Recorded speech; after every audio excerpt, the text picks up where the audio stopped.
was mentioning earlier, a lot of people have been coming up to me and asking me what they can do to calm themselves down because, boy, there sure is a whole lot of tension. And, every time they watch the news or read articles or headlines, it sure doesn't seem like there's a whole lot of peace out there.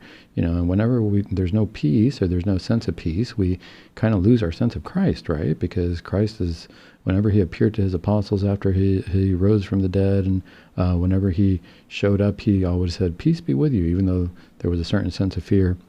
When the angels of God sends us, as we see through apparitions and in biblical scripture, whenever they appear, the first thing that they know is that there's turmoil, but they say, peace be with you. So I would say, one, let's rest assured that if we are feeling some upheaval, we are feeling some stress out there with everything that's going on, there's probably a sense of God somewhere telling us, peace be with you. Because one of the important things to remember is that our mission here on earth is independent of politics. We put a whole lot of emphasis on politics, and it's important because it's going to affect our lives. But regardless of what happens politically speaking, one of the things to remember is that our mission, as given to us by God, does not change. Our mission is the same. We have to navigate through the politics. We never want to be in a position where we feel that because of the political climate or because of the decisions that are being made at government-type levels, our mission has changed. That's not the case. How do we know that? Well, one of the things that we need to consider is let's look at this biblically. In the Bible, we see that there's always political turmoil. There's never a time that we really see where Christ is around and there's not some kind of a political turmoil, be it by the Pharisees and the Sanhedrin not liking him, or the local, governing bodies not liking him. From the start, there was political turmoil. So it's really important to remember that, because as we are going through this, we have to look at the fact that God has given us a mission. If we look at the Bible, some of the things that I always find interesting are that Our Lady from the beginning was given a mission. And if there wasn't turmoil there, well then I don't know where there was turmoil. If we look at this and we say, well sure, when if we look at the Gospels of St. Luke and we see that the angel appeared to her and asked her to carry out a mission and to please bear the child of God, and she said yes to this, we can say, oh my goodness, this was such a big, she took on this big undertaking, and thank God Our Lady said yes, and she brought Christ into the world. But let's not forget that her mission had already been assigned to her from the time of the book of Genesis. We can't forget that when Adam and Eve had to flee the garden after the fall, Jesus had already spoken to the serpent and said, I'm going to place enmity between you and the woman.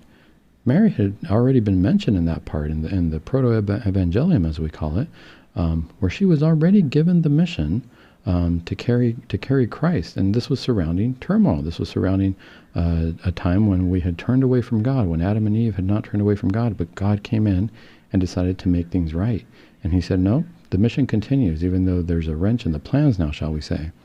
When Jesus was born, he was born into chaos, right? We can't forget that.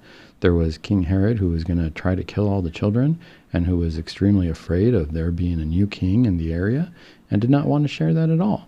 So Christ is born into this political turmoil where right from the start, people are trying to kill him.